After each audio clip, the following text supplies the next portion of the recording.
Hi friends, if you are someone who is new to the world of investing and you are wondering what are mutual funds, how do they work, what are the types of mutual funds, what are the things to look out for when investing, what are these different terms like NAV that you hear, and ultimately how to invest in these mutual funds? Well, this is a 101 beginners friendly video where we talk about how to invest in mutual funds. And as you can see, I have logged into my Dhan account here because you need an account to invest into mutual funds. But let's just start from the basics first. First things first, as the name mutual fund itself suggests, this is a fund which is mutually owned by several people. A lot of common people like you and me come together and give money to experts to manage and invest on our behalf, which is called mutual fund. And these mutual funds run something called portfolios or schemes, if I may say. And these different mutual fund schemes is what you can invest in. Now what happens over here is that the mutual fund house, they can afford to have full-time researchers and fund managers to manage the money and choose what stocks to invest in it and what stocks to buy, when to sell, study the company performance, look at other assets, look at diversification, look at the geopolitical scenario and take various decisions. Investing is a specialized and full-time job. By investing in mutual funds, in a way, I am admitting that, hey, my expertise is in my day job. I will go do my 9 to 6 job, make my money, and for that money to now work for me, I trust something like a mutual fund rather than burning the midnight oil and making mistakes with my own money. That's my belief. But simply put, people pool together money and give it to an expert to invest, which is mutual fund. You give money to this portfolio where the expert has chosen where this money will be invested. Whatever profit and maybe even loss, if it happens, is divided equally amongst everyone who is invested in this fund. Now, of course, for providing this service, there is a certain charge that you see, and this charge is called expense ratio. Now let's look at expense ratio. Now I am already logged into my Dhan account. To start with mutual funds, you need an account. You can choose various options. I have chosen Dhan, completed my KYC and my account is now open. I will click the home tab over here. Within the home tab, as I scroll down, I can see mutual funds as an option over here. So I will go into mutual funds, and to explain you expense ratio that I was explaining, let me just click on any fund over here and we will get into all of this details. We will understand SIP and everything else going forward. But very quickly, let's understand what this fund is. Now this is a sector and thematic fund. It's an infrastructure fund. Sure, it's equity, which means it invests into equity or shares. And now, what are the terms and conditions related to this fund? What are the expenses? For that, we scroll down to a segment called Scheme Snapshot. Now, it says that if you want to put a lump sum amount, you have to put minimum 5,000. But if you're doing a SIP, you can start with rupees 100. The AUM denotes assets under management by this particular fund, which means this fund has a total of 6,423 crores invested. And this is an open-ended scheme, means you can invest and remove your money anytime. It's not like there is a start date and you have to put money only then and then you cannot put money into it. There's nothing like that. It's open-ended. And there is an expense ratio sitting right here, which is 1.24%.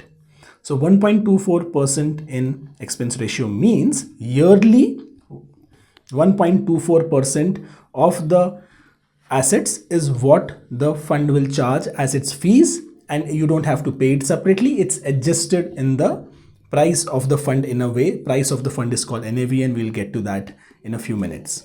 Now, one important thing to understand over here, the funds that we are looking at, as you can see over here, there is this word called direct over here.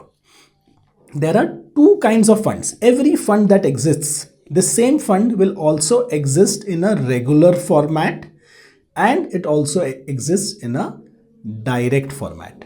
What is the difference between these? See, when certain advisors or resellers or online platforms, when they sell you mutual funds, they only sell you regular funds instead of this direct fund, which means that because they brought you in and made you invest in this fund or facilitated your investment in this fund, certain fees or commission is paid to them by this mutual fund company.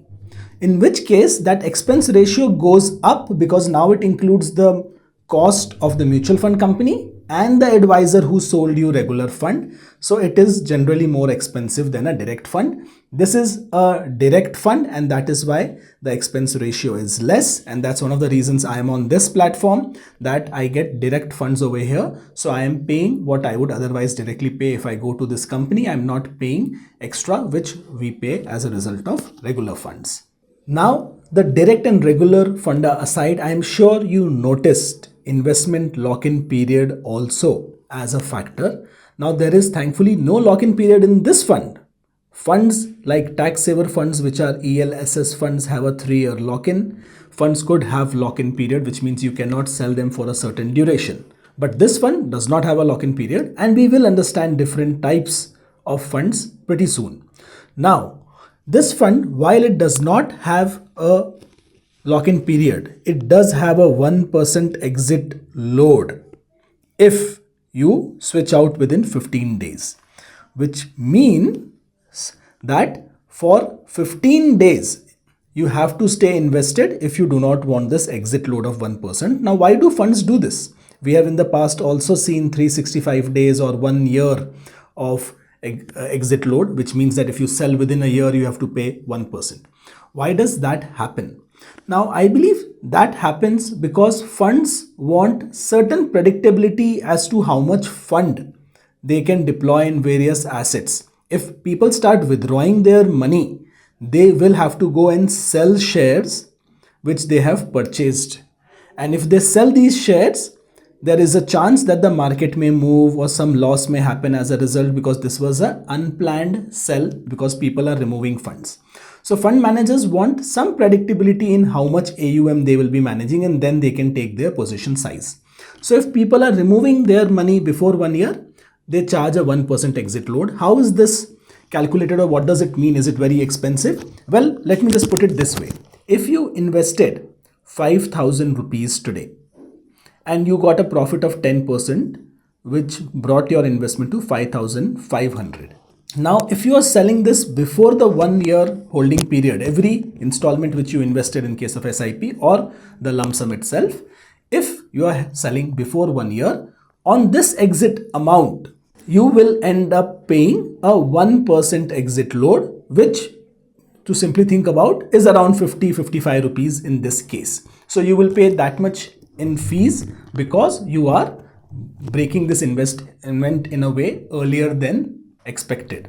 Now, in this case, that is 15 years. The scenario I explained you was for 365 days, and you may have realized that fixed deposits also to some extent work that way because they reduce your percent or your gains depending on how long you have held it. So your returns reduce when you are redeeming your fixed deposits a little early. If you want me to make money around, make videos around fixed deposits and how they work, sure, comment and let me know and we'll get to that. But now let's get to various types of mutual funds. So you can see over here, discover by categories is a section within Dhan Mutual Funds app, and there are various categories listed over here. So you can see these categories.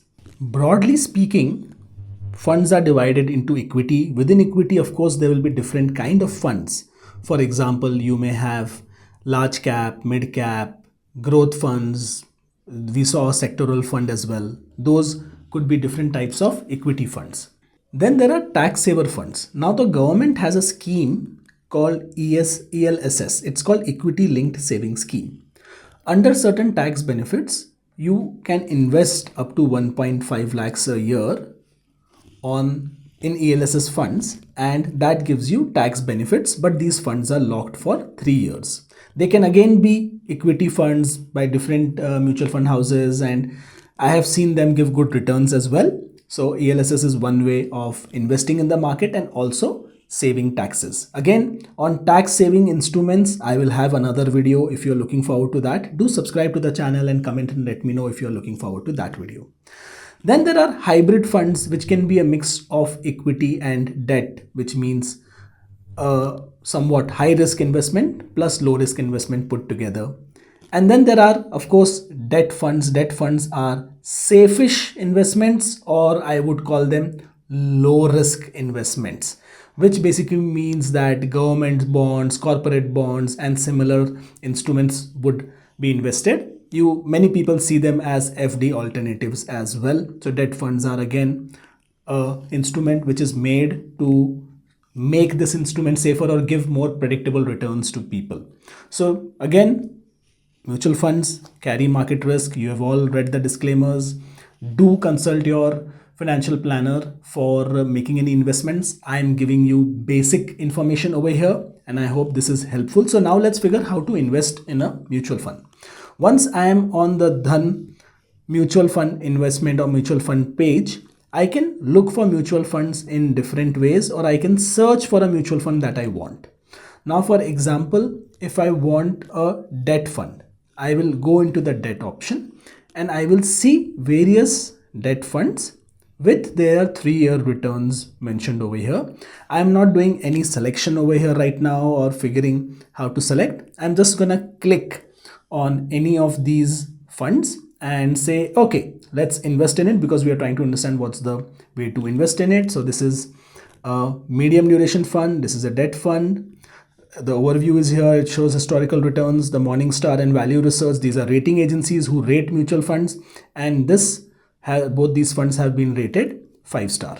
Now, if I keep going down over here, I will also just quickly look at the expense ratio. Debt fund, as expected, is lower in expense, which is good. The AUM is something I would just look at. I will look at the lock-in period just to know what the lock-in period is. So you can see over here that within 2 years, if I sell, the exit load is 1%, otherwise it's 2% if it's under 1 year. And that makes me a little uncomfortable right now, because I'm making this transaction only and only to show you how a investment is made in a mutual fund. So what I'm going to do is I'm going to pick an overnight fund. These are meant for really short-term investments, and these short-term investments can be as low as 1 day from my memory. So I'm just going to look at the terms over here on the exit load front, and you will see over here there is no exit load over here from what I can see, and there is no lock-in period. So let's buy this fund. I will click on invest now. I can select various amounts. So let's say I select 5,000 rupees. Let me see if I can customize this to 5,400 as the amount. And there is an invest button here. Of course, I have completed my KYC. I have linked and verified my bank account on my Dhan account. All of that has been done and my account is up and running. So I'm going to click on invest now. And the OTP is now being sent to me to confirm this transaction. This OTP has now been entered, and I have an option to pay either by net banking or by UPI. So I can enter my UPI ID here, which is linked to the same bank account that I have already registered with Dhan. So I'm gonna use this UPI ID. You can enter your UPI ID here if you haven't already, or you can click on net banking and make a online transfer. Do remember, if your Dhan account is made with a certain PAN on a certain individual name, you're using that same individual's bank account to make this investment. That is how this works. So I'm going to make investment of 5,400. Now what will happen is that Dhan will send a notification to my UPI app and ask me to clear this payment. This notification has already arrived for a payment of 5,400 rupees. So I'm going to enter the PIN and make this payment. This payment has been made, so the order has been placed. Now typically when you place an order for a mutual fund, you may not get the units allocated immediately. You can see I have 2 orders in progress over here. So I will click on this and you will see both my orders. So you can see I have one lump sum order here, which is also not a recommendation for any fund. These are both test orders and both of these are now in process. After these have been completed, typically takes a day or two, I will see them under all and I will have a option of looking at my portfolio. I'm just going to click back and you will see I now have a mutual fund portfolio tab where I can click and look at my portfolio. So that's where these will start to appear after the order has been processed fully. There are also something called cutoff times, which you should know when you're investing in mutual funds. A lot of times what we do, instead of doing a SIP at a fixed date, whichever day the market drops, we want to invest that day into the stock market. And a lot of people buy mutual funds on the day when markets are down to get slightly better pricing. Now that's true because the fund's NAV will also drop. If you see that there is something called a NAV over here, this fund's NAV is rupees 3.12 and it's slightly fallen for whatever reason it has fallen. And the day when markets are falling, and if the holdings which are owned by this mutual funds are also falling, the NAV of this mutual fund will fall. But the NAV is published at the end of the day by mutual fund house, so that it's refreshed at the end of the day.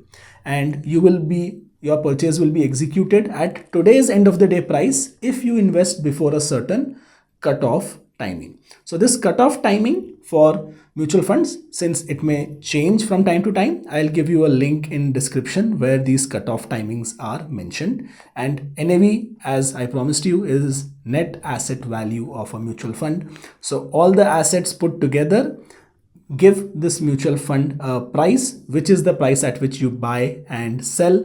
All the holdings held by this mutual fund are available to you by paying just this unit price of 3.12. And if you look at the portfolio allocation and holdings, you will see that those are available over here. If you go and just look into the holdings tab, what are the individual stocks these mutual funds are holding, that is available right here on this page under the holdings tab. So I hope this tutorial on mutual funds was helpful for you. If you have any questions, do ask me in comments.